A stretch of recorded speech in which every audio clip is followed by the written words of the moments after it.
Hello, good morning. Good morning, Miss. Morning.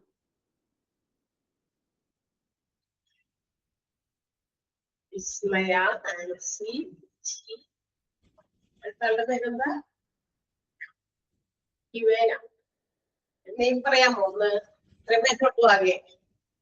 ആകെ ഇത്രയും പേര് നമുക്ക് ഇന്ന് ക്ലാസ്സിലുള്ളൂ. ബ്രേക്ക്ഫാസ്റ്റ് കഴിച്ചു. പേരൊന്ന് പ്രൊനൗൺസ് ചെയ്യാമോ? DUEN. എന്താ പേരൊന്ന് പ്രൊനൗൺസ് ചെയ്യോ? ഡ്യൂണ.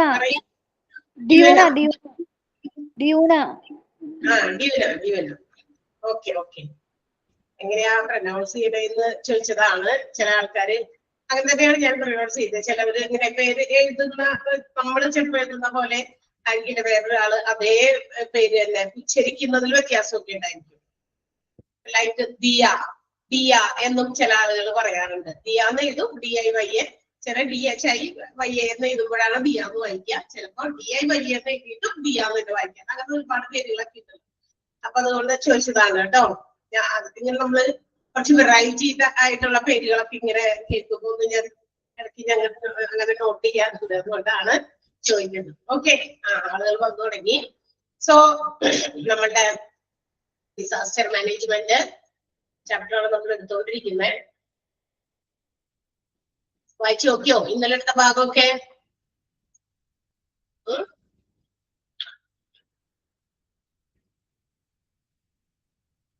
യെസ്. അപ്പൊ നമ്മൾ ഇന്നലെ ചാപ്റ്റർ അല്ലല്ലേ എവിടെ എടുത്തത്?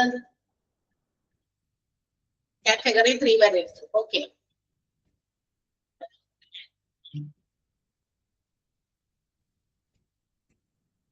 മിനിമം ട്രീറ്റ്മെന്റ് കാറ്റഗറി 3 അല്ലെ?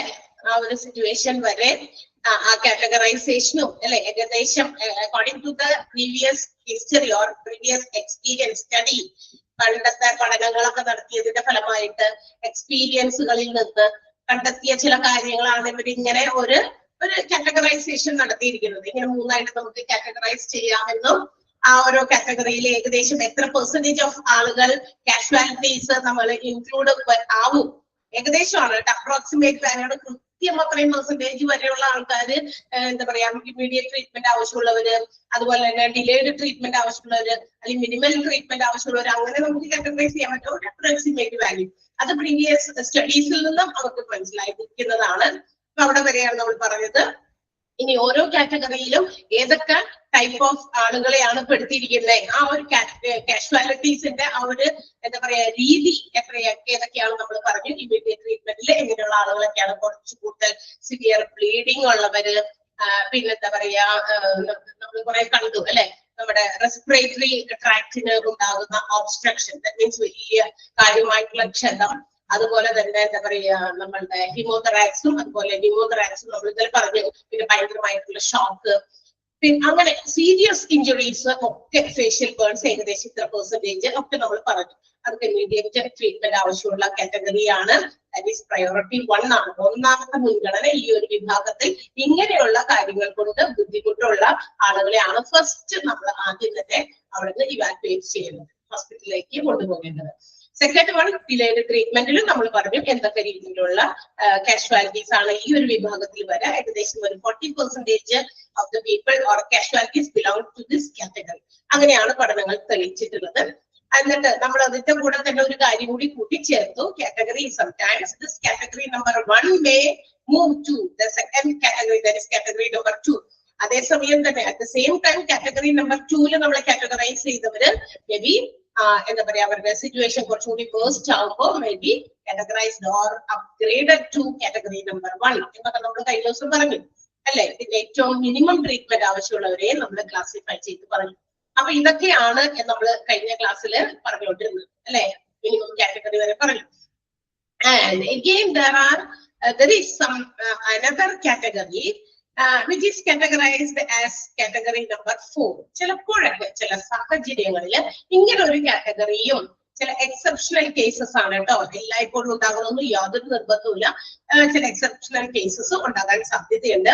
അതിനെ നമ്മൾ ഇങ്ങനെ കാറ്റഗറി നമ്പർ 4 എന്ന് പെടുത്തിയിട്ട് so who belongs to this category, അങ്ങനെയാണെങ്കിൽ ഈ ഒരു കാറ്റഗറിയിൽ ആരെയാണ് പെടുത്തുക? നമ്മളിപ്പോ പറഞ്ഞു ഇമ്മീഡിയറ്റ് ട്രീറ്റ്മെന്റ് കിട്ടുന്നവരെ അവർ വേഗം ഹോസ്പിറ്റലിലേക്ക് കൊണ്ടുപോകണം. കുറച്ച് ഒരു 6-8 മണിക്കൂർ ഡിലേ ചെയ്താലും കുറച്ച് കഴിഞ്ഞിട്ടായാലും മതി. മറ്റുള്ളവരെ അവരെ കാറ്റഗറി നമ്പർ 1-ലുള്ളവരെ ആദ്യം ഷിഫ്റ്റ് ചെയ്യട്ടെ, അവർക്ക് ട്രീറ്റ്മെന്റുകൾ ആദ്യം കൊടുക്കട്ടെ. ബിക്കോസ് അവരാണ് badly in need of treatment, ഏറ്റവും അത്യാവശ്യമായിട്ട് എന്താ പറയുക ട്രീറ്റ്മെന്റ് കിട്ടുന്നത്.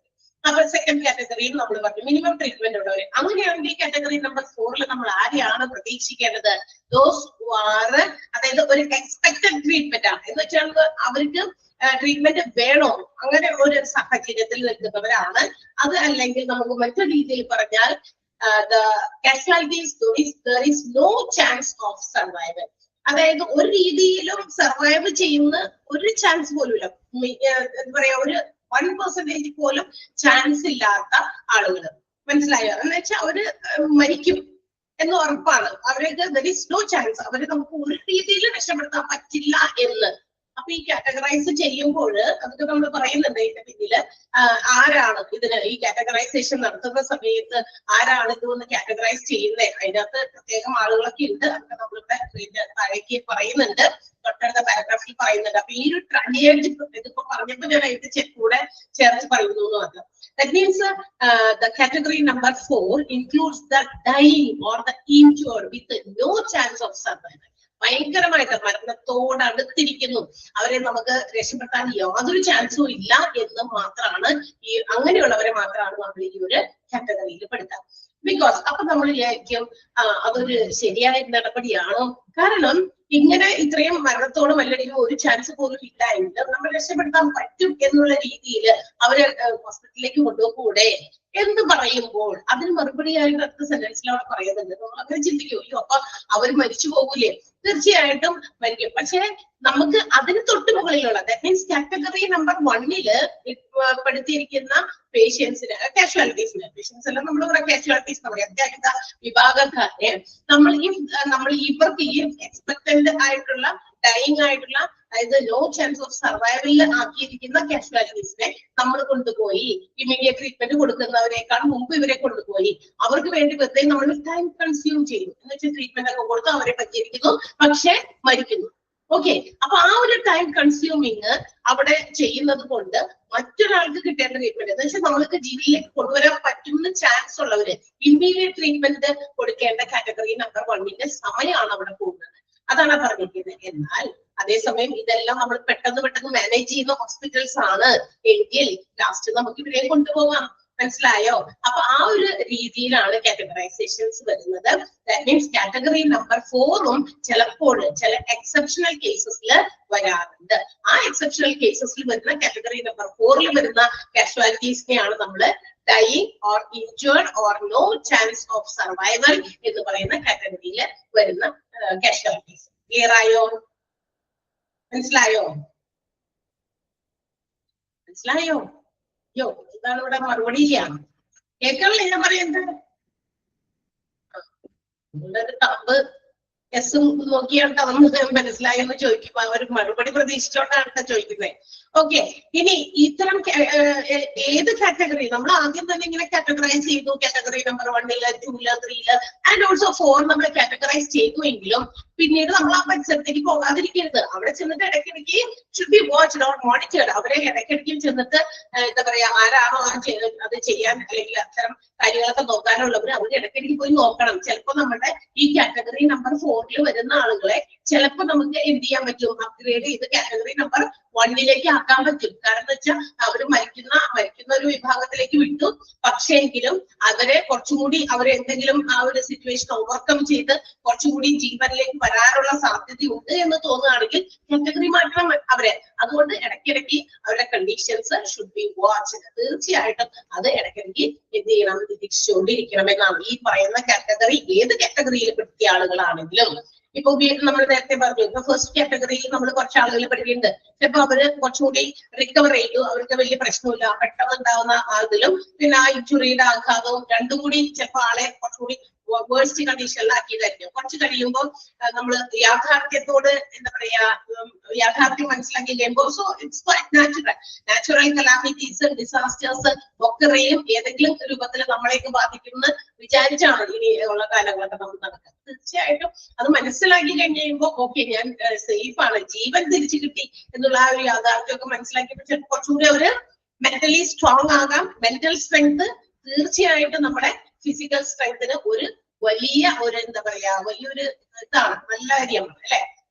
നമ്മളിപ്പോ നമുക്ക് എന്തെങ്കിലും അസുഖങ്ങൾ വരുമ്പോ നമ്മള് ഫിസിക്കലി നമ്മള് ഡള്ളാണ്. ദാറ്റ് മീൻസ് ഫിസിക്കലി നമ്മള് ഭയങ്കരമായിട്ട് ഡൗൺ ആയിട്ടിരിക്കുകയായിരിക്കും. രോഗങ്ങൾ വരുമ്പോ തീർച്ചയായിട്ടും എന്ത് രോഗം വന്നാലും ആ സമയം നമ്മളുടെ മെന്റൽ സ്ട്രെങ്ത് കൂടി നമ്മൾ എന്താ പറയാ അപ്സെറ്റ് ആയിട്ട് നിന്നാൽ എന്താണ് ഇത് മാറും, ഇതെന്ത് രോഗമാണ് അങ്ങനെയൊക്കെ പറഞ്ഞ് നമ്മൾ മനസ്സിനെ നമ്മൾ കൂടി തളർത്തി കഴിഞ്ഞാൽ ഇത് വെച്ചിട്ട് രണ്ടും കൂടി ചേർന്ന് വലിയ രോഗത്തിലേക്ക് പോകും. അപ്പൊ അതിനേക്കാൾ നല്ലത് ഒത്തിരി ആളുകൾ അങ്ങനെ എന്താ പറയാ ചില രോഗങ്ങളൊക്കെ വരുമ്പോ പോസിറ്റീവായിട്ട് അതൊക്കെ ഓവർകം ചെയ്തു വരുന്ന വലിയ വലിയ എന്താ പറയാ ലോങ് പീരീഡില് നമുക്ക് എന്താ പറയാ റിക്കവർ ചെയ്യാൻ പറ്റുന്ന ചില രോഗങ്ങളെയൊക്കെ അതിജീവിച്ച ആൾക്കാരുണ്ട്. ലൈക്ക് ക്യാൻസർ പോലെയുള്ള രോഗങ്ങളൊക്കെ അല്ലെ. ഒത്തിരി പേര് അങ്ങനെയൊക്കെ അതിനെയൊക്കെ ഓവർകം ചെയ്ത് വന്ന ആൾക്കാരൊക്കെ. അതെന്തുകൊണ്ടാ അവര് ആ ഒരു ഫിസിക്കൽ ഡിസബിലിറ്റി ഉണ്ടെങ്കിലും മെന്റൽ സ്ട്രെങ്ത് കൊണ്ട് അവരതിനെയൊക്കെ ഉൾക്കൊണ്ട് എന്താ പറയാ വരുന്നു. അതോടൊപ്പം തന്നെ ചെയ്യേണ്ടതായിട്ടുള്ള നമ്മൾ ആ ഒരു രോഗം വരുന്ന സമയത്ത് ചെയ്യേണ്ടതായിട്ടുള്ള കാര്യങ്ങളൊക്കെ ഒപ്പം ചെയ്ത് മെന്റലി അവർ സ്ട്രോങ് ആയിട്ട് മുന്നോട്ട് പോകുന്നത് കൊണ്ടാണ് അല്ലെ. മെന്റൽ സ്ട്രെങ്ത് കൈവടിഞ്ഞാൽ തീർച്ചയായിട്ടും എല്ലാം അവതാളത്തിലാണ്. ഓക്കെ, അപ്പൊ അതാണ് നമ്മളുടെ ഫോർത്ത് കാറ്റഗറിയിൽ വരുന്നത് കേട്ടോ. ആ ഫോർത്ത് കാറ്റഗറിയിൽ വരുന്നത് ആരാണെന്നുള്ളത് അണ്ടർലൈൻ ചെയ്യണം. അത് മാത്രമേ അണ്ടർലൈൻ ചെയ്യാനുള്ളൂ. ദിസ് കാറ്റഗറി വിൽ ദിസ് എന്നുള്ളത് നിങ്ങൾ അവിടെ ചേർത്ത് പഠിക്കേണ്ടത് കാറ്റഗറി നമ്പർ 4 ആണ്. അപ്പോ ഫോർത്ത് കാറ്റഗറിയിലെ category number 4 will include the dying or the injured with no chance of survival. ആ സെന്റൻസ് ഒന്ന് അണ്ടർലൈൻ ചെയ്യാമോ?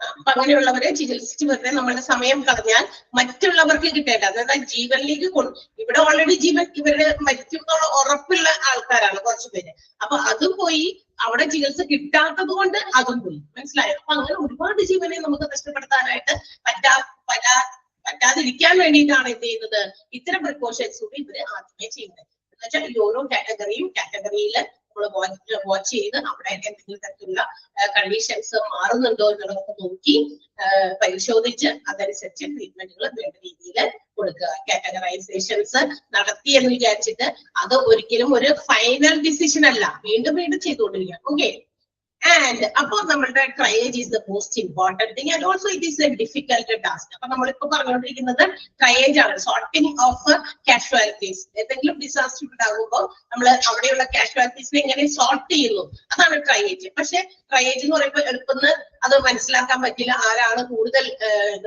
എന്താ പറയാ ഏറ്റവും ഇമ്മീഡിയറ്റ് ട്രീറ്റ്മെന്റ് വേണ്ടവർ ആരാണെന്നും മരിക്കാൻ പോണവരാരാണെന്നും നമുക്ക് സാധാരണ കോമൺ മാനൊന്നും ചിലപ്പോ അത് ചെന്ന് കേട്ടാൽ മനസ്സിലാവില്ല അല്ലെ.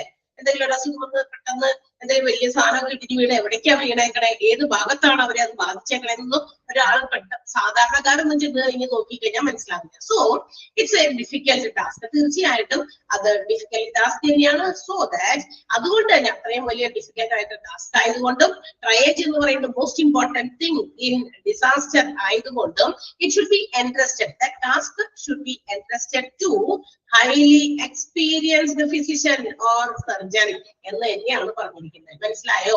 ആ ഒരു പ്രൊസീജിയർ ചെയ്യാൻ ഏറ്റവും അനുയോജ്യരായിട്ടുള്ള ആളുകളെ ആണ് അത്തരം ജോലികൾ എന്ത് ചെയ്യുന്നത്, വിശ്വാസത്തോടെ ഏൽപ്പിക്കേണ്ടത്. ലൈക്ക് ഫിസിഷ്യൻ, എക്സ്പീരിയൻസ്ഡ് ആയിട്ടുള്ള ഫിസിഷ്യൻ ആണ് എന്ന് വെച്ചാൽ ഇങ്ങനെ ഡിസാസ്റ്ററിലൊക്കെ പോയിട്ട് ആളുകളെ രക്ഷപ്പെടുത്താനും ട്രയേജിലൊക്കെ പാർട്ടിസിപ്പേറ്റ് ചെയ്യാനും നല്ല എക്സ്പീരിയൻസ് ഉള്ള ഫിസിഷ്യൻസോ സർജൻസോ തന്നെയാണ് ആ ഒരു ജോലി ചെയ്യാനായിട്ട് കേപ്പബിൾ ആയിട്ടുള്ളത്. മനസ്സിലായോ?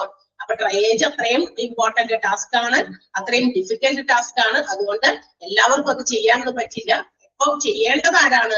Experienced physician or surgeon who are familiar with the procedure. ആ പ്രൊസീജിയറുമായിട്ട് വളരെ ഫെമിലിയർ ആയിട്ടുള്ള ആളുകൾ മാത്രമാണ് ആ ഒരു ടാസ്ക് ചെയ്യുക.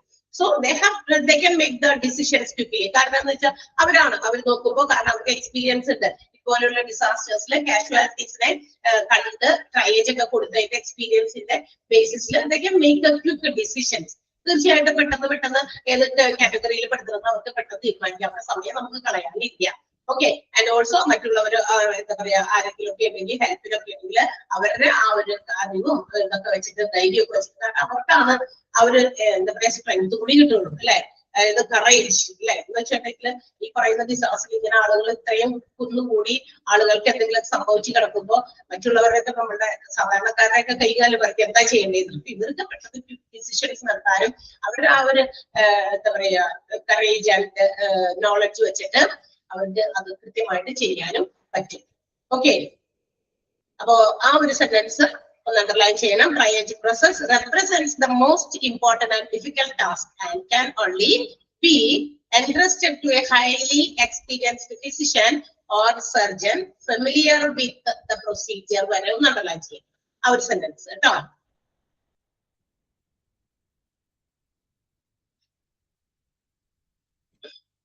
അണ്ടർലൈൻ ചെയ്തോ? ഓക്കെ. സോ നമ്മൾ നേരത്തെ പറഞ്ഞ കാര്യം വീണ്ടും പറയുന്നുണ്ട്. നമ്മൾ നേരത്തെ പറഞ്ഞു കാഷ്വാലിറ്റീസിനെ നമ്മളിങ്ങനെ എന്താ പറയാ പരിശോധിക്കുന്നു, ഡയഗ്നോസിസ് ചെയ്യുന്നു. So it's not the final stage. ഒരിക്കലും അത് ഫൈനൽ സ്റ്റേജ് അല്ല. കാറ്റഗറൈസേഷൻ ചെയ്യുന്നതും ഫൈനൽ സ്റ്റേജ് അല്ല. ഓരോ കാഷ്വാലിറ്റീസിനെ നമ്മൾ നോക്കുന്നു, അത്യാഹിത വിഭാഗത്തിൽ വരുന്നവരെയൊക്കെ കൃത്യമായിട്ട് നോക്കുന്നു, പരിശോധിക്കുന്നു. പക്ഷെ അതൊരു ഫൈനൽ ഡിസിഷൻ അല്ല. അവരുടെ സിറ്റുവേഷൻസ് ചിലപ്പോ പോകുന്ന വഴിക്കോ on the way to the hospital അല്ലെ, ഹോസ്പിറ്റലിലേക്ക് പോകുന്ന വഴിക്കോ അല്ലെങ്കിൽ വഴിയിൽ വെച്ചോ അല്ലെങ്കിൽ ഷിഫ്റ്റ് ചെയ്യുമ്പോഴോ അല്ലെങ്കിൽ ആ ഹോസ്പിറ്റലിൽ നിന്ന് വേറെ ഹോസ്പിറ്റലിലേക്ക് കൊണ്ടുപോകാൻ പറയുമ്പോഴോ കണ്ടീഷൻ മേ ചേഞ്ച്. എന്ത് ചെയ്യും? ഓരോ കാഷ്വാലിറ്റീസിന്റെയും അവസ്ഥകളിൽ മാറ്റങ്ങൾ ഉണ്ടാകാം. So it should be repeated. That means triage should be repeated അല്ലെ. അതപ്പോ എന്ത് ചെയ്യണം? റിപ്പീറ്റ് ചെയ്യണം. ഇടയ്ക്കിടയ്ക്കൊക്കെ ഈ പറയുന്ന പോലെ ഇടയ്ക്കൊക്കെ ഇപ്പൊ ചിലപ്പോ ഒരു ഹോസ്പിറ്റലിലേക്ക് കൊണ്ടുപോകാണ്.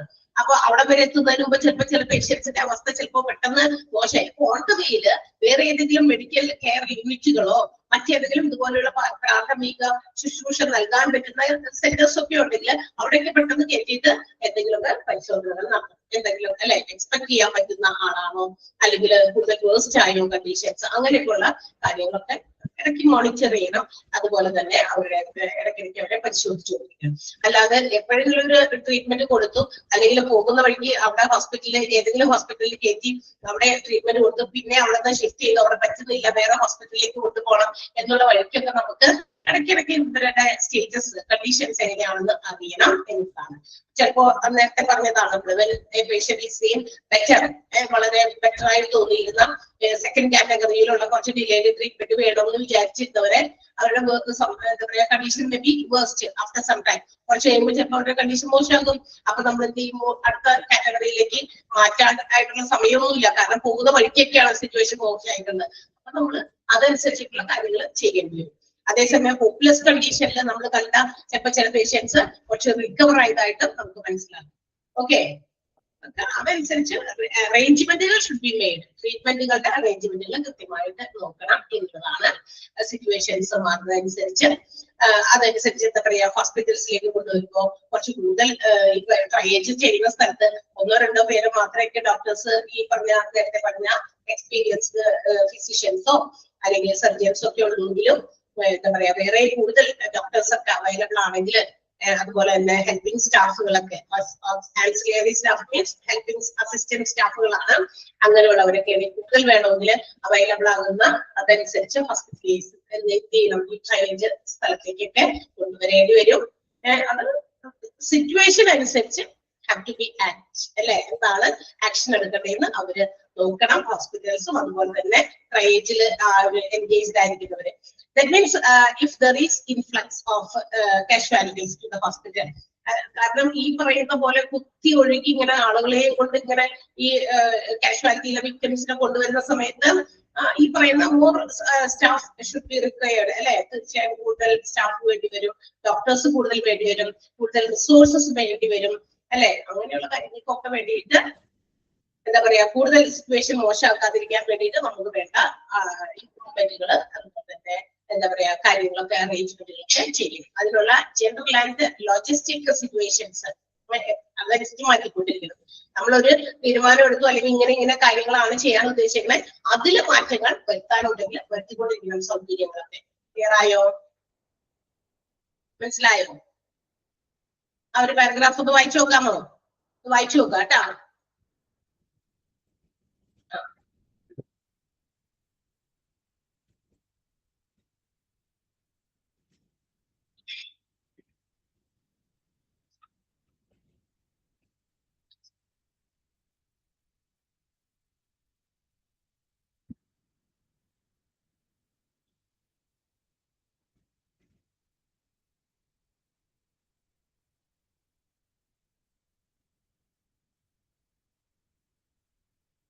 ക്ലിയർ അല്ലേ? ഇവിടെ നമുക്ക് അണ്ടർലൈൻ ചെയ്യാനൊന്നുമില്ല, ജസ്റ്റ് വായിച്ച് മനസ്സിലാക്കുക അതിനകത്തുള്ള കാര്യങ്ങൾ. അടുത്തത് മെഡിക്കൽ കമാൻഡ് പോസ്റ്റ് ആണ്. Medical command post or MCP എന്ന് വിളിക്കും. It's an establishment at the time of disaster.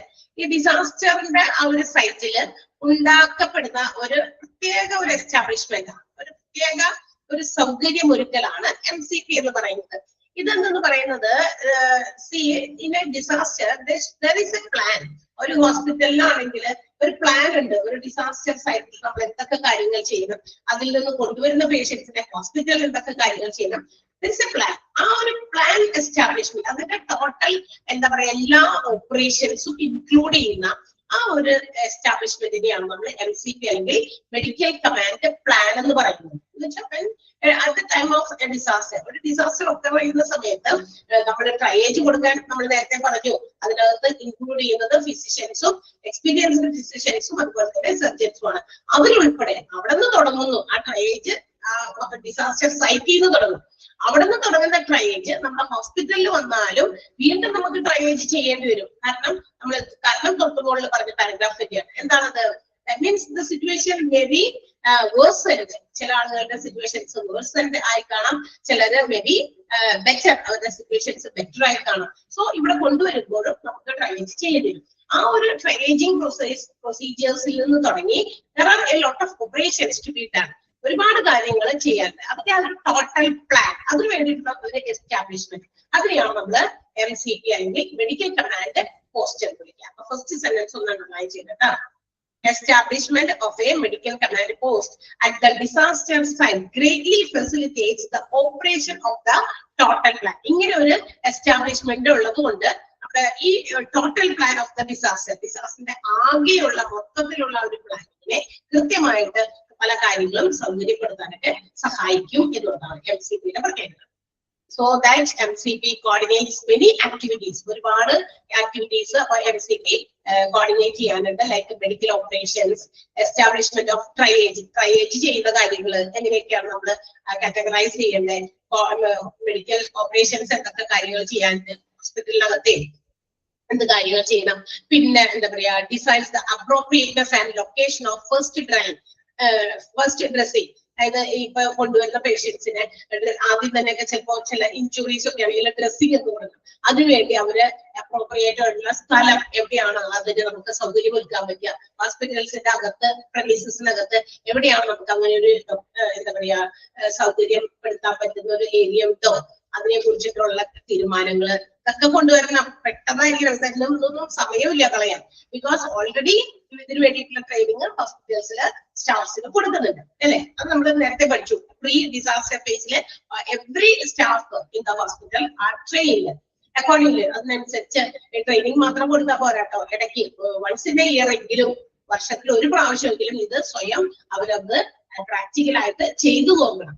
ആ സമയത്ത് ഓടി ചെന്നിട്ട് ആ സമയത്ത് ഞങ്ങൾ ചെയ്തോളാം എന്ന് പറയാൻ പറ്റില്ല. ചില ആക്ഷൻസ് നമുക്കറിയാം, ഓക്കെ എനിക്കിത് അറിയാം, ഇങ്ങനെയൊക്കെ ചെയ്യാൻ അറിയാം, ഞാൻ ആ സമയത്ത് ചെയ്തോളാം. ചിലപ്പോ അത് നമ്മുടെ കയ്യിൽ വരും അല്ലെ. ഇപ്പൊ ഒരു പാട്ട് പാടുന്ന ആളുകളൊക്കെ ഒരു സ്റ്റേജിൽ കയറുമ്പോൾ പാടുന്നതിന് മുമ്പ് പ്രാക്ടീസ് അല്ലെ, കുറച്ച് ദിവസം പ്രാക്ടീസ് ചെയ്യും. ഡാൻസ് ചെയ്യുന്നവര് പ്രാക്ടീസ് ചെയ്യും. ഇതൊക്കെ അതൊക്കെ എനിക്ക് ഫുൾ അറിയാം, അതുകൊണ്ട് ഞാൻ ചെയ്യുന്നില്ല, ഞാൻ ആ സമയത്ത് കിട്ടുമ്പോ അങ്ങനെ ചെയ്യാം. പക്ഷെ എങ്കിലും എന്ന് വിചാരിക്കുമെങ്കിലും അവരെന്ത് ചെയ്യും, ഒരു പ്രാവശ്യം പ്രാക്ടീസ് ചെയ്തു. അത് സിറ്റുവേഷൻ അനുസരിച്ച്, ഏത് സ്ഥലത്താണ് ഇത് അവതരിപ്പിക്കുന്നതിനനുസരിച്ച്. അതുപോലെ ചില കാര്യങ്ങൾ അങ്ങനെയാണ് പ്രാക്ടിക്കലായിട്ട് ഹാവ് ടു ബി ഡൺ. അപ്പൊ ഹോസ്പിറ്റൽസിലും നമ്മുടെ ഈ ഡിസാസ്റ്ററിന്റെ ആ പ്ലാനിങ്ങുകളൊക്കെ അവര് നടപ്പിലാക്കാറുണ്ട്. അത് എന്താ പറയാ വർഷത്തിലൊരിക്കലെങ്കിലും നടപ്പിലാക്കണമെന്ന് അത് നിയമം തന്നെ ഉണ്ട് കേട്ടോ. അതിനെ കുറിച്ചൊക്കെ നമ്മൾ പറയുന്നുണ്ട്.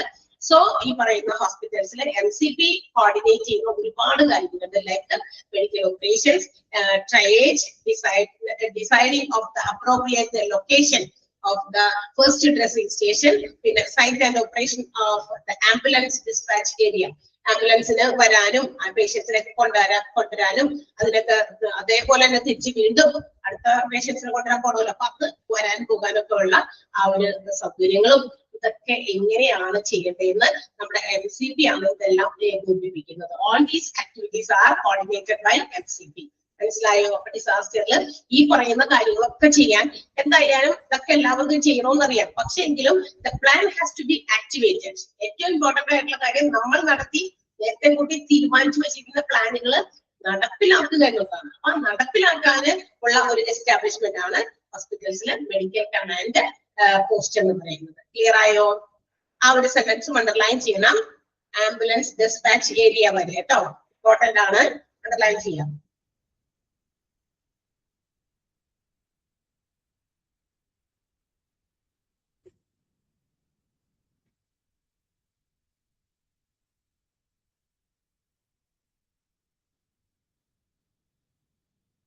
So the MCP must have some communications, direct communications. അതുകൊണ്ട് തന്നെ ഈ MCP നമ്മുടെ മെഡിക്കൽ കമാൻഡ് പോസ്റ്റിന് ഹോസ്പിറ്റൽസിന്റെ റിസോഴ്സസുമായിട്ട് നല്ലൊരു കമ്മ്യൂണിക്കേഷൻ ഉണ്ടായിരിക്കും.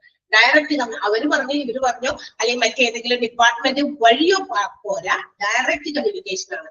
ഹോസ്പിറ്റൽസിൽ whatever resources are available like doctors, staff, other materials and equipments അല്ലെ, ഹോസ്പിറ്റലിന്റെ അവർക്ക് ഡിസാസ്റ്ററിൽ ഉപയോഗിക്കാൻ പറ്റുന്ന രീതിയിലുള്ള എല്ലാ റിസോഴ്സും ഇൻക്ലൂഡിംഗ് പ്രൊഫഷണൽസ്, അവിടുത്തെ ജോലിക്കാരും ഉൾപ്പെടെയുള്ള റിസോഴ്സസ് എല്ലാം അവൈലബിൾ ആണോ, അതിനെ കുറിച്ചൊരു ഡയറക്റ്റ് കമ്മ്യൂണിക്കേഷൻ എന്ത് ചെയ്യണം, ഹോസ്പിറ്റൽ ബേസ്ഡ് ആയിട്ട് MCPക്ക് ഉണ്ടായിരിക്കണം. മനസ്സിലായോ? അത് ഇമ്പോർട്ടന്റ് ആണ്. അല്ലാതെ ആ സമയത്തല്ല അതിന് വേണ്ടിയിട്ട് അങ്ങോട്ട് ഇങ്ങോട്ടൊക്കെ വിളിക്കലോ കമ്മ്യൂണിക്കേറ്റ് ചെയ്യുകയോ ചെയ്യേണ്ടത്. നേരത്തെ കൂട്ടി അവര് തന്നെ ആ ഒരു ഡയറക്റ്റ് കമ്മ്യൂണിക്കേഷൻ മറ്റാരെയും ഏൽപ്പിക്കാതെ medical command post should have a direct communication link with the resource ഹോസ്പിറ്റലിന്റെ റിസോഴ്സസ്, അതെങ്ങനെ കോർഡിനേറ്റ് ചെയ്യുന്നത്, അതുമായി ബന്ധപ്പെട്ട കാര്യങ്ങളൊക്കെ എല്ലാ ഓപ്പറേഷൻസിനും ഇവര് അത് കൈയെടുക്കുന്നത് കൊണ്ട് നമുക്ക് ഡയറക്റ്റ് കമ്മ്യൂണിക്കേഷൻ ഉണ്ടായിരിക്കണം. അതും സെന്റൻസ് അണ്ടർലൈൻ ചെയ്യാം കേട്ടോ. That means എല്ലാ സെന്റൻസും ഈ ഒരു MCPയുടെ ഇമ്പോർട്ടന്റ് ആണ്. Underline ചെയ്തോ. So what is the first task, important task of MCP? അപ്പൊ നമ്മള് ഈ MCPയുടെ ഏറ്റവും ഇമ്പോർട്ടന്റ് ആയിട്ടും ഏറ്റവും ആദ്യത്തേതുമായ ടാസ്ക് എന്താണെന്ന് അറിയാമോ? അതായത് എത്ര സീരിയസ് ആയിട്ടുള്ള ഡിസാസ്റ്റർ ആണ് ഒക്കർ ചെയ്തത് എന്നുള്ളത് കണ്ടെത്തുകയാണ്. What is the severity of the disaster? അതായത് അതിനെ കുറിച്ചൊരു എത്രത്തോളം ഭീകരമായിട്ടുള്ള ഡിസാസ്റ്റർ ആണ് ഉണ്ടായേക്കണെന്ന് അവർക്ക് ഒരു ഐഡിയ അവർ കണ്ടാലാണ് അല്ലെങ്കിൽ അത് മനസ്സിലാക്കിയാലാണ് അവർക്ക് എന്തൊക്കെ ടാസ്കുകൾ ചെയ്യണം എന്നുള്ളതിന്റെ ഒരു ഐഡിയ കിട്ടുള്ളൂ അല്ലെ, എന്താണ് ചെയ്യേണ്ടത് MCP മുഖേന അല്ലെങ്കിൽ അത് through what activities have to be done എന്നുള്ളതിന് ഒരു തീരുമാനം എടുക്കണമെങ്കിൽ ആ ഒരു ഡിസാസ്റ്ററിന്റെ സിവിയറിറ്റി ചില സമയത്ത് വളരെ മൈന്യൂട്ട് ആയിട്ടുള്ള എന്തെങ്കിലും ഡിസാസ്റ്ററുകൾ ഇത്തിരി നേരം കൊണ്ട് കുറച്ചാളുകളെ മാത്രം ബാധിച്ചിരിക്കുന്നതാണെങ്കിൽ അതനുസരിച്ച് ടാസ്കിന്റെ ആ ഒരു എന്താ പറയാ ഇത് കുറയും അല്ലെ. അപ്പൊ എങ്ങനെയുള്ളതാണ് ഡിസാസ്റ്റർ, എന്ത് ഡിസാസ്റ്റർ ഉണ്ടായേക്കണെന്ന് ഒരു കാഴ്ചപ്പാട് തരാം. So that they can make adjustments according to their task.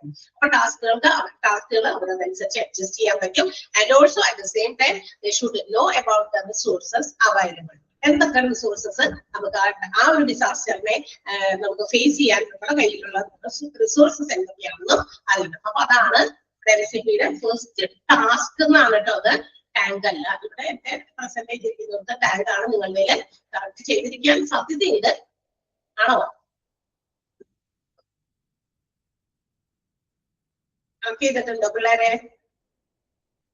Task എന്നാണോ ടാങ്ക് എന്നാണോ? കറക്റ്റ് അല്ല. അപ്പൊ അത് ടാസ്ക് എന്നാണ് കേട്ടോ. TASK എന്നാണ് കേട്ടോ. The first task of the MCP, അത് അണ്ടർലൈൻ ചെയ്യാൻ വേണം, is to obtain an overview of the severity of the disaster and the resources available.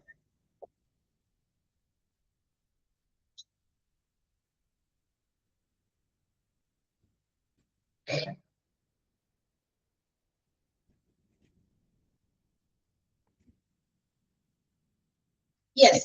അപ്പൊ അതിനു വേണ്ടിയിട്ടും നമ്മുടെ MCPക്കും അവരും ചില കാര്യങ്ങൾ ചെയ്യാറുണ്ട്. ലൈക്ക് നമ്മളുടെ യൂസ് ഓഫ് ട്രയേജ് ടാഗ്. അപ്പൊ ഈ MCP എത്രത്തോളം what is the severity of the disaster and also what are the resources available, ഇതൊക്കെ അവർ നേരത്തെ മുൻകൂട്ടി കണ്ട് ഇതിനെ കുറിച്ചുള്ള കാര്യങ്ങളൊക്കെ മനസ്സിലാക്കിയതിനു ശേഷം ഇവരും എന്ത് ചെയ്യുന്നു, they also make use of triage tag. ഇവരും ഉപയോഗിക്കുന്നുണ്ട് ഒരു സോർട്ടിംഗ് രീതി.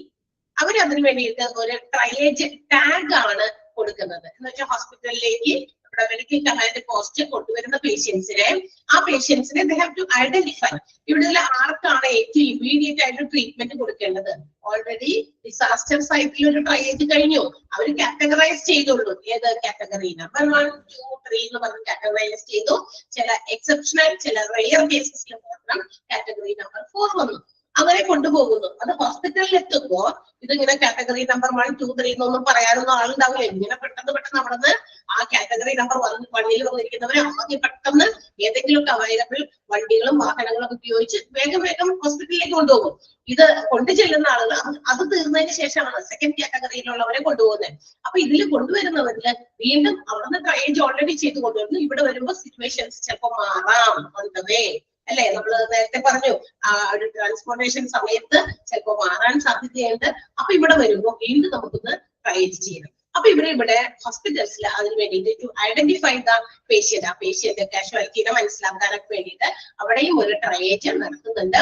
അത് ടാഗ് പ്രൊവൈഡ് ചെയ്തിട്ടാണ് ഒരു ട്രയേജ് നടത്തുന്നത്. ദാറ്റ് മീൻസ് ഇവരും എന്ത് ചെയ്യാണ്, they are listing the patients according to the seriousness.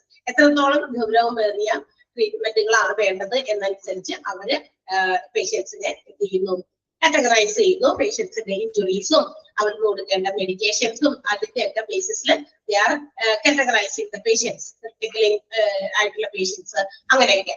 അപ്പൊ അതുകൊണ്ട് ഇവിടെ ഈ കൊണ്ടുവരുന്ന പേഷ്യൻസിനെ വീണ്ടും ട്രയേജ് നടത്തുമ്പോൾ സിറ്റുവേഷൻ മാറിയിട്ടുള്ളവരെ കൂടി വീണ്ടും മാറ്റും. കാറ്റഗറി നമ്പർ 1 തന്നെയാണ് പേര്, പക്ഷേ red tag will be given to such casualties. ആ കാറ്റഗറി നമ്പർ 1നെ വീണ്ടും നമ്മളിവിടെ കൊണ്ടുവന്ന് ട്രയേജ് ചെയ്ത് ഒന്നുകൂടി മാറ്റി. അപ്പോൾ ഒരു കാറ്റഗറി നമ്പർ 1ൽ പെട്ടവരില്ലേ, അവരെ നമുക്ക് റെഡ് ടാഗ് ആണ് കൊടുക്കുക. ക്രിട്ടിക്കൽ ആയിട്ടുള്ള പേഷ്യൻസ് അവർക്ക് വേണ്ടിയിട്ട്, ദാറ്റ് മീൻസ് ഇമ്മീഡിയറ്റ് എന്താ പറയാ ട്രീറ്റ്മെന്റ് വേണ്ടവര്, അല്ലെങ്കിൽ ലൈഫ് ത്രെട്ടനിങ് ആയിട്ടുള്ള ഒരു ഇഷ്യൂമായിട്ട് വരുന്ന പേഷ്യൻസ് ഇവർക്ക് പ്രൊവൈഡ് ചെയ്യുന്ന ടാഗ് റെഡ് ടാഗ് ആണ്. അത് നമ്മുടെ കാറ്റഗറി നമ്പർ 1ൽ വരുന്നവർ തന്നെയാണ്. പക്ഷെ ഇവിടെ ഹോസ്പിറ്റലിലേക്ക് എത്തുമ്പോഴേക്കും സിറ്റുവേഷൻസ് മാറിയിട്ടുണ്ടാവുമല്ലോ. അപ്പൊ ഈ കാറ്റഗറി നമ്പർ 1ൽ നിന്ന് അവിടെ നിന്ന് കയറ്റിവിട്ടവര് മുഴുവനും കാറ്റഗറി നമ്പർ 1ൽ വരണം നിർബന്ധമില്ല. ഇപ്പൊ ഒരു 10 പേരെ കയറ്റിവിട്ടു. ഇവിടെ എത്തുമ്പോഴേക്കും ചിലരുടെ സിറ്റുവേഷൻ കുറച്ച് മോശമായിട്ടുണ്ടാകാം അല്ലെ, ചിലര് വീണ്ടും എന്താ പറയാ നല്ല റിക്കവർ ആയിട്ട് വന്നിട്ടുണ്ടാകും. അപ്പൊ ചിലപ്പോ 10 ഇവിടെ എണ്ണം കുറഞ്ഞോ കൂട്ടിയോ വരാൻ സാധ്യതയുണ്ട്. മനസ്സിലായോ? സെക്കൻഡ് കാറ്റഗറിയിലുള്ളവർ ചിലപ്പോൾ മുകളിൽ കാറ്റഗറിയിലേക്ക് വന്ന് അപ്പൊ നമ്പർ മാറിയിട്ടുണ്ടാകും. സോ അത് തന്നെ. ഇത് ടാഗ് കളർ നിങ്ങൾ നേരത്തെ പഠിച്ചിട്ടുണ്ടാവും, ഡിപ്ലോമയിൽ പഠിച്ചിട്ടുണ്ടാവും അല്ലെ. അപ്പോൾ അങ്ങനെ വരുന്ന കാറ്റഗറി നമ്പർ 1ലുള്ള പേഷ്യൻസിന് അല്ലെങ്കിൽ കാഷ്വാലിറ്റീസിനെയാണ് റെഡ് ടാഗ് പ്രൊവൈഡ് ചെയ്യുന്നത്. they are critical patients and also they are life threatening patients അല്ലെ, ജീവനോട് കൊല്ലുന്ന ആ ഒരു പേഷ്യൻസ് ആണ് റെഡ് ടാഗ് കേട്ടോ. അപ്പൊ നമ്മൾ റെഡ് ടാഗ് ഒന്ന് അണ്ടർലൈൻ ചെയ്തോട്ടോ. ടാഗ് എല്ലാം ഇമ്പോർട്ടന്റ് ആണ്. അതിവിടെ താഴെ പറയുന്നുണ്ട്. ആ കാറ്റഗറൈസേഷൻ ഇങ്ങനെ ഒരു ബുള്ളറ്റ് തന്നുണ്ട്, അത് പഠിച്ചാലും മതി. ഓക്കെ, അടുത്തത് യെല്ലോ ടാഗ് ആണ്. നമ്മുടെ കാറ്റഗറി 2ൽ വരുന്നവർ തന്നെയാണ്. നമ്മൾ നേരത്തെ പഠിച്ച കാറ്റഗറി 2ൽ വരുന്നവർ തന്നെയാണ്. പക്ഷെ അതിൽ ഇവിടെ ഹോസ്പിറ്റൽസിൽ എത്തുമ്പോൾ ചിലപ്പോൾ കണ്ടീഷൻസ് മാറി കാറ്റഗറൈസേഷനിൽ ഡിഫറൻസ് വരും. പക്ഷെ കാറ്റഗറി നമ്പർ 2 തന്നെയാണ്. ദാറ്റ് മീൻസ് എന്താ പറയാ, നമ്മളുടെ ഡിലേഡ് ട്രീറ്റ്മെന്റ് ആവശ്യമുള്ളവരാണ്. കുറച്ച് സമയം അവർക്ക് വേണ്ടിയിട്ട് പിന്നീട് മാറ്റിവെക്കാൻ പറ്റും ട്രീറ്റ്മെന്റിന് വേണ്ടിയിട്ട്. അങ്ങനെയുള്ളവർക്ക് കൊടുക്കുന്നത് യെല്ലോ ടാഗ് ആണ്. Seriously injured patient who requires some medical stabilisation prior to transportation. ചിലപ്പോൾ നമുക്ക് അവരുടെ ഡിസാസ്റ്റർ സൈറ്റിൽ നിന്ന് ഇവരിവിടെ എത്തിക്കുന്നതിന് മുമ്പ് എന്തെങ്കിലും ചില ട്രീറ്റ്മെന്റ് ഒക്കെ കൊടുത്ത് അവരെ ആക്കാം. വലിയ ഹോസ്പിറ്റലിലേക്ക് പെട്ടെന്നൊന്നും കൊണ്ടുവരണ്ട. അതായത് അവരുടെ ഇമ്മീഡിയറ്റ്ലി അവരുടെ ലൈഫ് ത്രെട്ടൻഡ് അല്ല, അങ്ങനെയുള്ള കണ്ടീഷനിലുള്ളത്. അപ്പൊ അങ്ങനെയുള്ളവർക്ക് നമ്മൾ യെല്ലോ ടാഗ് ആണ് പ്രൊവൈഡ് ചെയ്യുന്നത്. And green tag to category number 3 minimum treatment മാത്രം ആവശ്യമുള്ളവര്, like walking patients, ambulatory patients, അങ്ങനെയുള്ളവര് നടത്തൊക്കെ പോകാൻ പറ്റുന്നവരെ, നിർത്തിക്കൊണ്ടൊക്കെ പോകാൻ പറ്റുന്നവരൊക്കെയാണ്. അവർക്ക് കാറ്റഗറി നമ്പർ 3 ആണ്. മിനിമൽ ട്രീറ്റ്മെന്റ് ആണ് അവർക്ക് ആവശ്യമുള്ളൂ. അവരെ നമ്മൾ ഗ്രീൻ ടാഗ് ആണ് കൊടുക്കുക. ഇതൊക്കെ നമ്മുടെ MCP ഈ ടാഗുകൾ കൊടുത്തിട്ടാണ് പിന്നീട് ട്രീറ്റ്മെന്റുകളൊക്കെ കൊടുക്കുക. ദാറ്റ് മീൻസ് ഇത്തരം കാറ്റഗറിയിൽ ഗ്രീൻ ടാഗിലുള്ളവർക്ക് do not require any immediate medical attention. ചിലപ്പോ വേണമെന്ന് തന്നെ വേണ്ടി വരില്ല. അല്ലെ, സമയം ഉണ്ടെങ്കിൽ മാത്രമൊക്കെ മതി. എന്നാലും ഗ്രേറ്റസ്റ്റ് നമ്പർ ഓഫ് പേഷ്യൻസിനെ മാക്സിമം എന്താ പറയാ അവരുടെ ലൈഫിലേക്ക് കൊണ്ടുവരിക, ട്രീറ്റ്മെന്റ് കൊടുത്ത് അവരെ റിക്കവർ ചെയ്യിപ്പിക്കുക എന്നുള്ളതാണ് MCP എന്ന് പറയുന്ന സിസ്റ്റത്തിന്റെ ആ ഒരു അന്തസത്ത. Maximum possible greatest number of patients have to be survived, maximum survival. അതാണ് ഈ MCPയുടെ ലക്ഷ്യം, അല്ലെങ്കിൽ MCP എന്ന് പറയുന്നതിന്റെ എസൻസ്. അത് ചെയ്യുന്ന പ്രവർത്തികളുടെ ആ ഒരു എസൻസ് അതാണ്, മാക്സിമം നമ്പർ ഓഫ് പേഷ്യൻസിനെ സർവൈവ് ചെയ്യിപ്പിക്കുക എന്നുള്ളതാണ്. ക്ലിയർ ആയോ?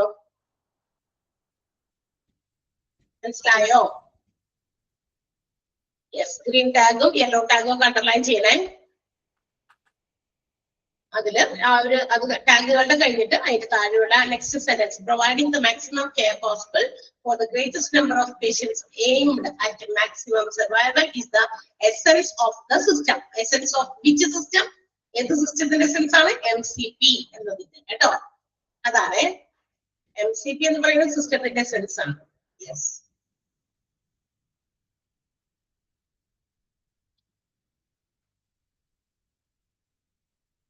So our categorization again, ഇവിടെ താഴെ ഇട്ടിട്ടുണ്ട്.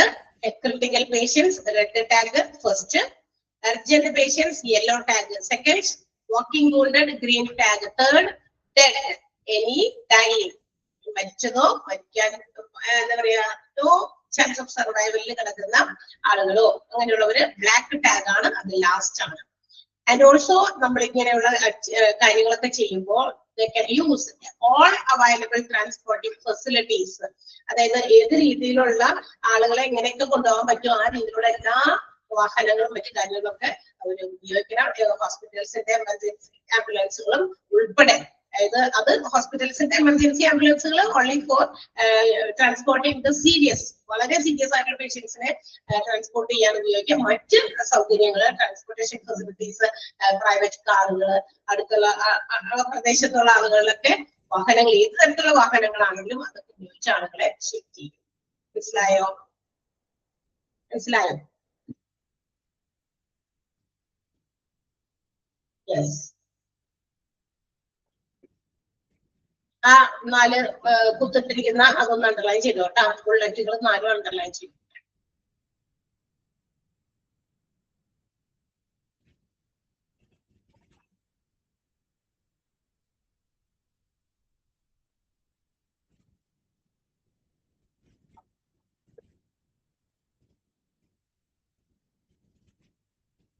യെസ്.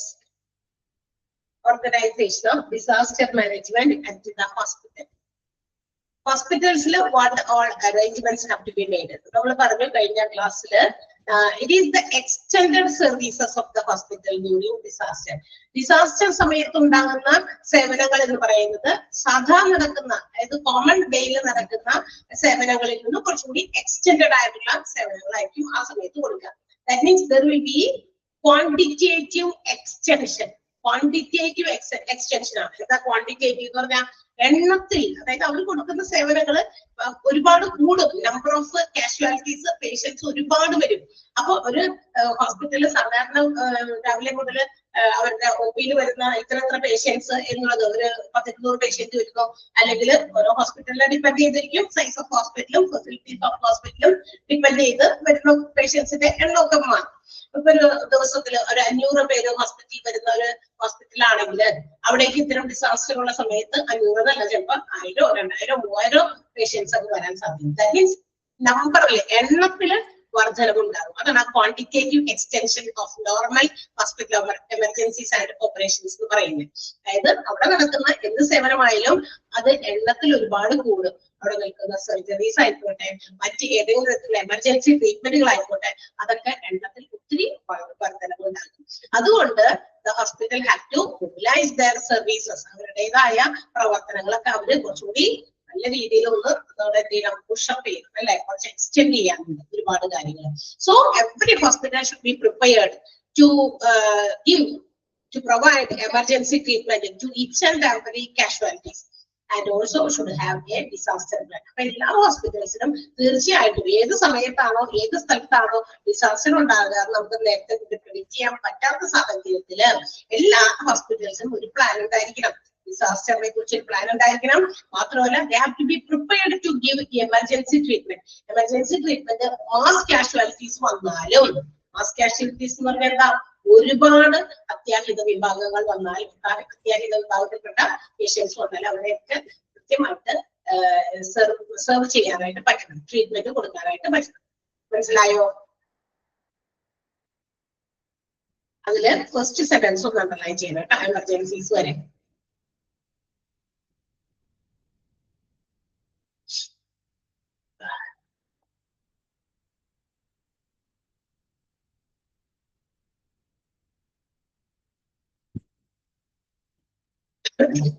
യെസ്, അടുത്ത് പറയുന്നത് the hospital have to be prepared to face 3 kinds of disaster എന്നാണ് പറയുന്നത്.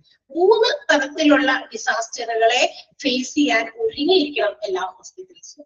എന്ന് വെച്ചാൽ എന്താ കാരണം, 3 ടൈപ്പ് ഓഫ് ഡിസാസ്റ്റർ. അതായത് 3 type of disaster. The first one is internal disaster, second one is external disaster, and the third one is forewarned disaster. 3 രീതിയിലുള്ള ഡിസാസ്റ്ററുകളെ നമുക്ക് face ചെയ്യാൻ എപ്പോഴും അത് ചിലപ്പോൾ ഉണ്ടാകും എന്നുള്ള ആ ഒരു രീതിയിൽ നമ്മൾ അലേർട്ട് ആയിട്ടിരിക്കേണ്ടതാണ്. ഈ 3 തരത്തിലുള്ള ഡിസാസ്റ്ററുകൾ എല്ലാം കൂടി ഒരുമിച്ച് വരുന്നതല്ല, അല്ലെങ്കിൽ ഇത് വരുമെന്നുള്ളത് നിർബന്ധവും ഇല്ല, ഒരു കാര്യമില്ല. പക്ഷെ നമ്മൾ അതിനെ ഫേസ് ചെയ്യാൻ എങ്ങനെ നമ്മൾ അതിന് വേണ്ടിയിട്ട് ഒരുങ്ങിയിരിക്കണം എന്നുള്ളതാണ് പറയുന്നത്. എല്ലാ ഹോസ്പിറ്റൽസും ഒരുങ്ങിയിരിക്കണം എന്നുള്ളതാണ്. ഈ 3 ടൈപ്പ് ഓഫ് ഡിസാസ്റ്റേഴ്സ് നമ്മളെ ബാധിച്ചാൽ അതിന് വേണ്ടിയിട്ട് ഒരുങ്ങേണ്ടതാണ്. ഏതൊക്കെയാണ്? Internal disaster, external and forward disaster. അതെന്താണ് ഈ ഇന്റേണൽ ഡിസാസ്റ്റർ എന്ന് പറയുന്നത്? എന്തായിരിക്കും? ഡിസാസ്റ്റർ വിച്ച് ഒക്കെ ഇൻസൈഡ് എന്ന് വെച്ചാൽ ഏത് സ്ഥലത്താണ്, ഏത് ഓർഗനൈസേഷനിലാണോ, ഹോസ്പിറ്റലിലാണെങ്കിൽ ഹോസ്പിറ്റലിൽ, അല്ലെങ്കിൽ ഏതെങ്കിലും മറ്റ് ബിസിനസ് ഓർഗനൈസേഷനിലാണ്, അതിനകത്ത് നടക്കുന്ന ഒരു ഏതെങ്കിലും പർട്ടിക്കുലർ ദുരന്തം. ലൈക്ക് എക്സാമ്പിൾ പറയുന്നത് ലൈക്ക് എൻ എക്സ്പ്ലോഷൻ, ഒരു മേജർ ഫയർ, അതൊക്കെ എന്തെങ്കിലുമൊക്കെ വലിയ എന്താ പറയാ പൊട്ടിത്തെറി അല്ലെങ്കിൽ തീപിടുത്തം, അങ്ങനെയൊക്കെ ഹോസ്പിറ്റൽസിലാണെങ്കിലും എവിടെയെങ്കിലുമൊക്കെ വയറൊക്കെ ഷോർട്ടായിട്ട് തീപിടുത്തം ഉണ്ടായി, അതൊരു ഇന്റേണൽ ആണ്, ഇന്റേണൽ ഡിസാസ്റ്റർ. അത് പുറത്തുനിന്നുള്ളതല്ല, നാച്ചുറൽ അല്ല. അകത്ത് നമുക്ക് നമ്മുടെ ഏത് ബിൽഡിങ്ങിന്റെയോ അല്ലെങ്കിൽ ഏതെങ്കിലും ബിസിനസ് ഓർഗനൈസേഷന്റെ അകത്ത് നടക്കുന്ന അത്തരം കാര്യങ്ങളാണ്. അതിനെയാണ് നമ്മൾ ഇന്റേണൽ ഡിസാസ്റ്റർ എന്ന് വിളിക്കാം. Second one is external disaster ആണ്. എക്സ്റ്റേണൽ, പുറത്തുള്ളത് എന്ന് വെച്ചാൽ നമ്മളുടെ ലൈക്ക് നമ്മുടെ എർത്ത്, ഫ്ലഡ്, അല്ലെ? അതെ, ഒരു ഓർഗനൈസേഷന്റെ പുറത്ത് സംഭവിക്കുന്നത്, അത് അവരെ മാത്രമല്ല ബാധിക്കുന്നത്, പുറത്തുള്ള ആൾക്കാരെയും ബാധിക്കും, എല്ലാവരെയും ഒരേപോലെ ബാധിക്കുന്നത്. അതാണ് എക്സ്റ്റേണൽ ഡിസാസ്റ്റർ എന്ന് പറയുന്നത്. അതിന്റെ ഉദാഹരണങ്ങൾ നമ്മൾ ഇവിടെ കൊടുത്തിട്ടുണ്ട്. ഹരിക്കെയിൻ, ചുഴലിക്കാറ്റ്, ഫ്ലഡ്, അതുപോലെ തന്നെ എർത്ത്, ട്രാൻസ്പോർട്ടേഷൻ ആക്സിഡന്റ്, അങ്ങനെ ഗതാഗതവുമായി ബന്ധപ്പെട്ട് വലിയ വലിയ ട്രെയിൻ മറിഞ്ഞിട്ടൊക്കെ ഉള്ള, അല്ലെ, ട്രെയിൻ അപകടങ്ങള്, ബസ് ഒക്കെ വലിയ ബസ്സിനകത്ത് തീരുണ്ടായി, അങ്ങനെയൊക്കെ ഉണ്ടാകും, അല്ലെ? അതൊക്കെ എക്സ്റ്റേണൽ ആയിട്ടുള്ള ഡിസാസ്റ്റേഴ്സ് ആണ്. കഴിഞ്ഞ വർഷത്തില് എന്താ പറയാ ഒരു വലിയ വിമാന ദുരന്തം ഉണ്ടായി, അല്ലേ? അതൊക്കെ ഇല്ലേ അറിഞ്ഞിരുന്നില്ലേ? ഒരു ബിൽഡിങ്ങിന്റെ ഉള്ളിലേക്ക് കയറി പോയതും ഒക്കെ. യെസ്, അടുത്തത് the third one is forewarned disaster. മൂന്നാമത്തേത് forewarned ആണ്. forewarned എന്ന് പറഞ്ഞാൽ എന്താണ്? അതായത് മുൻകൂട്ടി മുന്നറിയിപ്പ് കിട്ടിയിട്ടുള്ള ഡിസാസ്റ്റർ. എന്ന് വെച്ചാൽ ഏതെങ്കിലും ഒരു സ്ഥലത്ത്, ഏതെങ്കിലും ഒരു പെർട്ടിക്കുലർ സ്ഥലത്ത് എന്തെങ്കിലും ഒരു ഡിസാസ്റ്റർ ഉണ്ടായിട്ട് അവിടെ ആ അടുത്തുള്ള ഹോസ്പിറ്റൽസിലൊക്കെ നമ്മൾ കൊണ്ടുപോയി, പക്ഷെ അവിടെ സഫീഷ്യന്റ് ആയിട്ടുള്ള ഫെസിലിറ്റീസ് ഇല്ലാത്തത് കൊണ്ടോ, ഇത്രയും പേഷ്യൻസിനെയൊക്കെ, ഇത്രയും ഇൻഫ്ലക്സ് ഓഫ് കാഷ്വാലിറ്റീസ് വന്നപ്പോൾ അവരെ ഉൾക്കൊള്ളാനുള്ള ഒരു ഫെസിലിറ്റി അത്തരം ഹോസ്പിറ്റൽസിൽ ഇല്ലാത്തത് കൊണ്ടോ അവിടെ നിന്ന് ഇൻഫോർമേഷൻ വേറൊരു ഹോസ്പിറ്റലിലേക്ക് കിട്ടുന്നു. അപ്പൊ അവര് കൊടുക്കുന്ന ഒരു ഇൻഫോർമേഷൻ ആണ്, അതെ ഇങ്ങനെ കുറെ പേഷ്യൻസ് നമ്മൾ ഇത്തരം ഡിസാസ്റ്റേഴ്സിൽ നിന്ന് കൊണ്ടുവരുന്നത്. അതാണ് ഫോർവാർഡ്, മുൻകൂട്ടി അറിയിച്ചിട്ടുള്ള ഒരു ഡിസാസ്റ്റർ. മുൻകൂട്ടി പറഞ്ഞിട്ടുള്ള ഡിസാസ്റ്റർ എന്ന് പറയുമ്പോൾ ഒരു എന്തെങ്കിലും ദുരന്തം വരാൻ പോകുമ്പോൾ അത് മുൻകൂട്ടി അറിയിച്ചതല്ല, അതല്ല ഉദ്ദേശിക്കുന്നത്. മറ്റേതെങ്കിലും സ്ഥലത്ത് നടന്ന ഒരു ദുരന്തത്തിന്റെ ഫലമായിട്ട് ഇത്തരം ഏതെങ്കിലും വേറെ ഒരു കുറച്ച് ദൂരെയൊക്കെ ഉള്ള ഹോസ്പിറ്റൽസിലേക്ക് കൂടുതൽ പേഷ്യൻസിനെ, ലാർജ് നമ്പർ ഓഫ് പേഷ്യൻസിനെ റിസീവ് ചെയ്യേണ്ടി വരും. അതാണ്, അങ്ങനെയുള്ള ഡിസാസ്റ്ററിനെയാണ് നമ്മൾ ഫോർവാർഡ് ഡിസാസ്റ്റർ എന്ന് വിളിക്കുക. അപ്പൊ 3 types ഓഫ് ഡിസാസ്റ്റേഴ്സിന് വേണ്ടിയിട്ട് hospitals have to be prepared. ഏതൊക്കെയാണത്? Internal, external and forward disaster. Clear ആയോ? ആ paragraph full underline ചെയ്തോട്ടാ.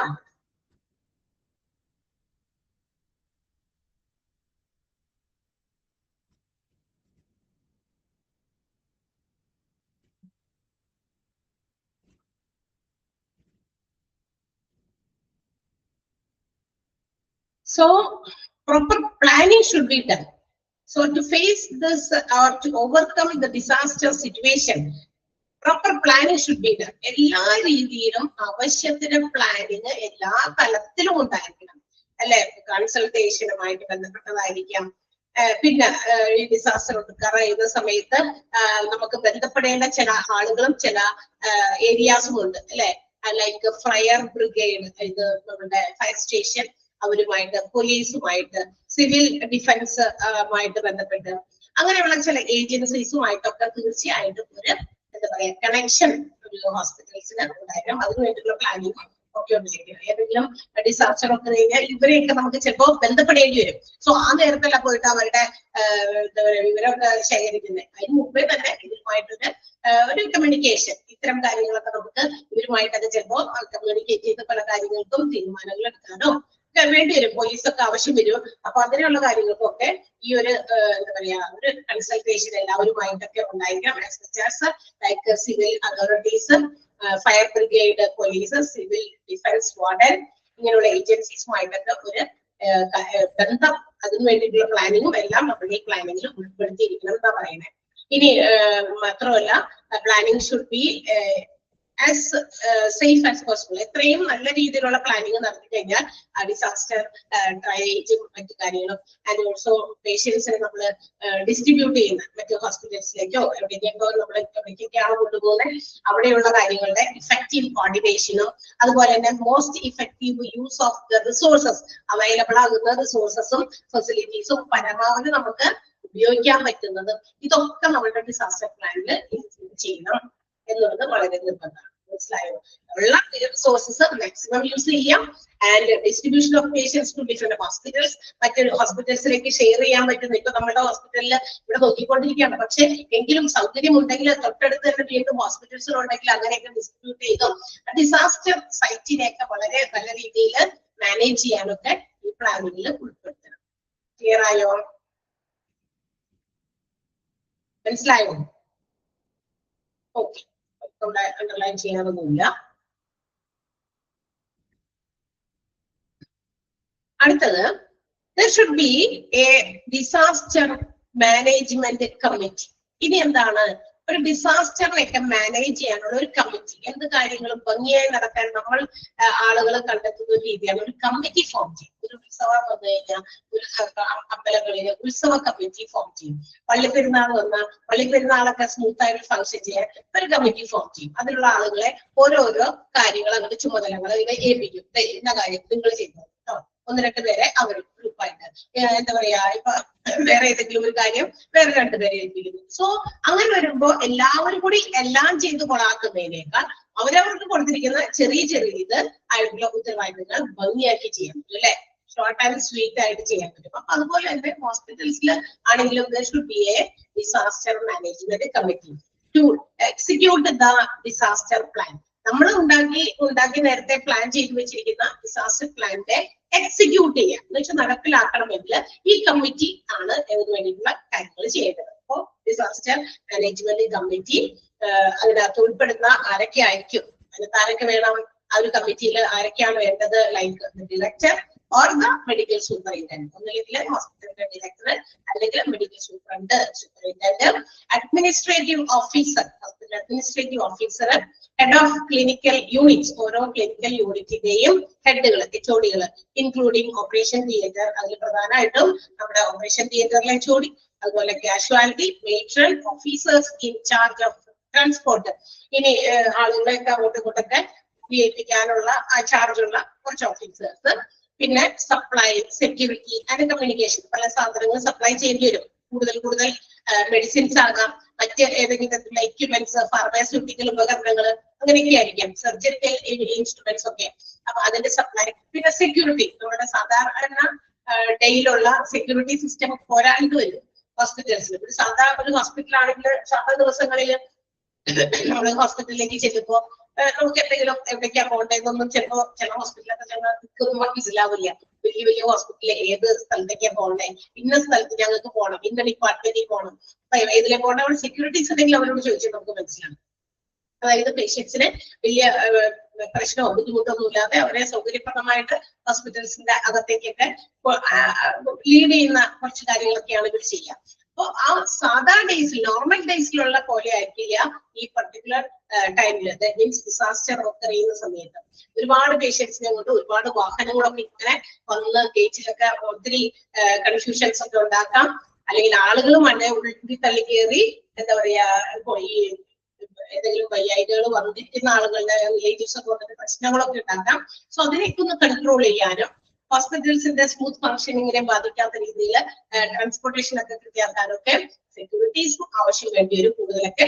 And communication facilities, medias, paper, press medias ഒക്കെ വരും. അവരെയൊക്കെ കൺട്രോൾ ചെയ്യാനുള്ള ആ കമ്മ്യൂണിക്കേഷൻ സിസ്റ്റം അതും വേണം. ഇതെല്ലാം എല്ലായിടത്തെയും HODs-നെ എല്ലാം ഉൾപ്പെടുത്തിക്കൊണ്ടാണ് ഒരു ഡിസാസ്റ്റർ മാനേജ്മെന്റ് കമ്മിറ്റി ഹോസ്പിറ്റലിൽ വേണം to execute the disaster plan. ഇതിനു വേണ്ടിയിട്ട് ഹോസ്പിറ്റലിലെ ഡിസാസ്റ്റർ പ്ലാൻ നടപ്പിലാക്കാൻ. ക്ലിയർ ആയോ? മനസ്സിലായോ? അത് ഇമ്പോർട്ടന്റ് ആണ്. ഒറ്റ സെന്റൻസ് ഉള്ളൂ, പക്ഷെ വലിയ സെന്റൻസ് ആണ്. ഒറ്റ സെന്റൻസിൽ ഒരുപാട് ആളുകളുടെ പേര് ആ കമ്മിറ്റിയിൽ ആരൊക്കെ വേണം എന്നുള്ളത് പറഞ്ഞത് കൊണ്ടാണ് സെന്റൻസിന്റെ വലിപ്പം കൂടിയത്. അതല്ലെങ്കിൽ സെന്റൻസ് കുറച്ചുള്ളൂ. Disaster management committee should be there to execute disaster plan. Committee ഉണ്ടായിരിക്കണം ഡിസാസ്റ്റർ പ്ലാൻ എക്സിക്യൂട്ട് ചെയ്യാണ്. അപ്പോ ആരൊക്കെയാണ് ആ കമ്മിറ്റിയിൽ വേണ്ടത് എന്നാണ് അവിടെ പറഞ്ഞേ. ക്ലിയർ ആയോ? ഒന്ന് വായിച്ചു നോക്കാമോ ആരൊക്കെയാണ് ആ കമ്മിറ്റിയിൽ വേണ്ടതെന്ന്?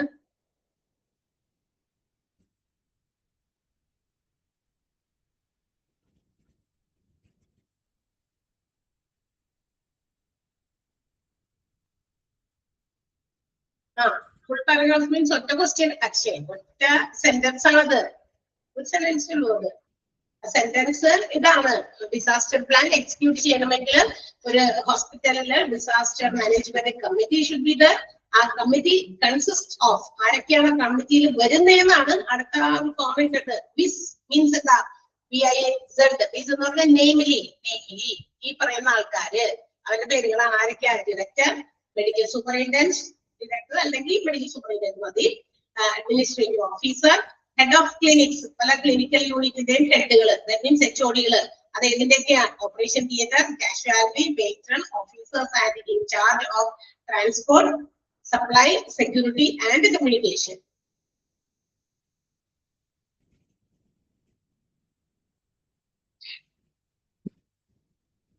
Okay.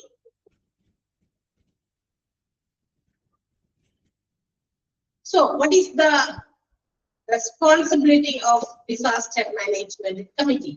അപ്പൊ ഈ ഡിസാസ്റ്റർ പ്ലാൻ നടപ്പിലാക്കാൻ അല്ലെങ്കിൽ നമ്മളൊരു ഡിസാസ്റ്റർ മാനേജ്മെന്റ് കമ്മിറ്റി ഫോം ചെയ്യണമെന്ന് പറഞ്ഞു. അങ്ങനെയാണെങ്കിൽ ഇവരുടെ ടാസ്ക് എന്താണ്? ഈ കമ്മിറ്റിയുടെ, ഡിസാസ്റ്റർ കമ്മിറ്റിയുടെ ടാസ്ക് എന്ന് പറയുന്നത് they have to understand what is the situation of the hospital. They have to assess, evaluate the situation of the hospital. ഹോസ്പിറ്റലിന്റെ അപ്പോഴത്തെ സ്ഥിതി എന്താണ്? ഈ കമ്മിറ്റിയാണ് ഈ പറയുന്ന ഡിസാസ്റ്ററിന്റെ പ്ലാൻ ഒക്കെ നടപ്പിലാക്കേണ്ടത്. അപ്പൊ തീർച്ചയായിട്ടും നടപ്പിലാക്കുന്ന സമയത്ത് നമ്മുടെ ഹോസ്പിറ്റലിന്റെ സിറ്റുവേഷൻ എന്താണ്, അതിന്റെ കേപ്പബിലിറ്റീസ് എന്ന് വെച്ചാൽ എന്താ, എന്തൊക്കെ കഴിവുകൾ നമ്മുടെ ഹോസ്പിറ്റലിൽ ഉണ്ട്, എന്ത് സ്ട്രെങ്ത് ഉണ്ട് നമ്മുടെ ഹോസ്പിറ്റലിന്റെ ആ ഒരു സ്ഥിതി, ആരോഗ്യസ്ഥിതി എന്ന് പറയുന്നത്. ഒരു ഹോസ്പിറ്റൽ ആരോഗ്യസ്ഥിതിയിലാകുക എന്ന് പറഞ്ഞാൽ നല്ല നല്ല ഏത് എന്താ പറയാ ഇഞ്ചുറീസോ ഡിസീസുമായിട്ട് വരുന്നവരെയൊക്കെ നമുക്ക് മാനേജ് ചെയ്യാൻ പറ്റുന്ന ഒരു പ്രൊഫഷണൽ ഡോക്ടേഴ്സും അല്ലെങ്കിൽ മറ്റ് സ്റ്റാഫുകളൊക്കെ എല്ലാവരും സ്കിൽഡ് ആയിട്ടുള്ളവരായിരിക്കുക, ക്വാളിറ്റി സർവീസസ് പ്രൊവൈഡ് ചെയ്യുക, യാതൊരു രീതിയിലും പേഷ്യൻസിന് ഒരു ബുദ്ധിമുട്ടും ഉണ്ടാകാത്ത രീതിയിലുള്ള സർവീസ് പ്രൊവൈഡ് ചെയ്യുക. അതാണ് സ്ട്രെങ്ത് ഓഫ് എ ഹോസ്പിറ്റൽ. ഏതൊരു സാധനത്തിനും അങ്ങനെ തന്നെയാണ് അല്ലെ? ഒരു ബിസിനസ് ഓർഗനൈസേഷൻ എടുക്കുമ്പോൾ കസ്റ്റമേഴ്സിന് കംപ്ലീറ്റ് സാറ്റിസ്ഫാക്ഷൻ കൊടുക്കുക. അതാണ് ആ ഒരു ഓർഗനൈസേഷന്റെ സ്ട്രെങ്ത് എന്ന് പറയുന്നത്. തീർച്ചയായിട്ടും എല്ലാ രീതിയിലും അല്ലെ? അപ്പൊ അതുപോലെയുള്ള കാര്യങ്ങൾ ഹോസ്പിറ്റലിലുണ്ടോ, അതിന്റെ strength, capabilities and also at the same time വീക്ക്നെസ്സും. എന്ന് വെച്ചാൽ നമ്മുടെ ഹോസ്പിറ്റലിന് എന്ത് പോരായ്മയുണ്ട് അത് പറഞ്ഞിട്ടില്ല. പോരായ്മകൾ ഉണ്ടെന്ന് അറിഞ്ഞാലാണ് ആ പോരായ്മകളെ നികത്താൻ പറ്റുള്ളൂ അല്ലെ? അപ്പൊ വീക്ക്നെസ്, അവൈലബിൾ റിസോഴ്സസ്, ഡിസാസ്റ്റർ പ്ലാനില് എന്താ പറയാ, when there will be some influx of casualties, വളരെ എന്താ പറയാ മാസ് സ്കെയിലിൽ ഒരു വൻതോതിലുള്ള ഈ പറയുന്ന പേഷ്യൻസിന്റെ ഒഴുക്ക്, അത്യാഹിതങ്ങളുടെ ഒഴുക്ക് ഇങ്ങോട്ട് വരുമ്പോൾ അവരെയൊക്കെ നമുക്ക് മാനേജ് ചെയ്യാനായിട്ട്, പെട്ടെന്ന് അവരെ മാനേജ് ചെയ്യണമെങ്കിൽ ഹോസ്പിറ്റലിന്റെ സിറ്റുവേഷൻ, അതിന്റെ strength, capabilities and also weakness, ഏറ്റവും പോസിറ്റീവ് പറഞ്ഞിട്ടുണ്ട് കേട്ടോ, വീക്ക്നെസ്സും അവൈലബിൾ റിസോഴ്സസും ഒക്കെ അസസ് ചെയ്യണം. ആര്? നമ്മളുടെ ഈ കമ്മിറ്റി അസസ് ചെയ്തിരിക്കണം.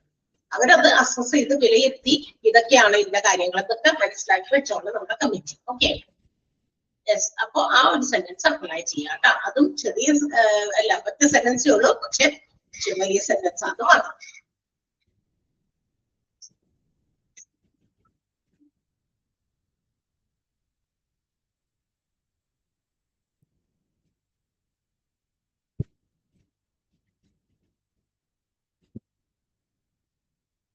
അപ്ലൈ ചെയ്തോ?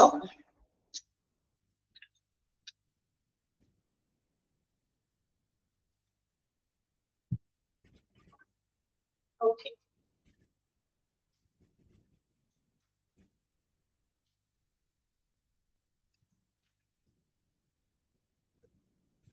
എത്ര പേര് എടുക്കുന്നുള്ളൂ? ബാക്കി ഭാഗം നമുക്ക് അടുത്ത ദിവസം എടുക്കാം. പോയിന്റുകൾ പറഞ്ഞാലും തിരില്ല.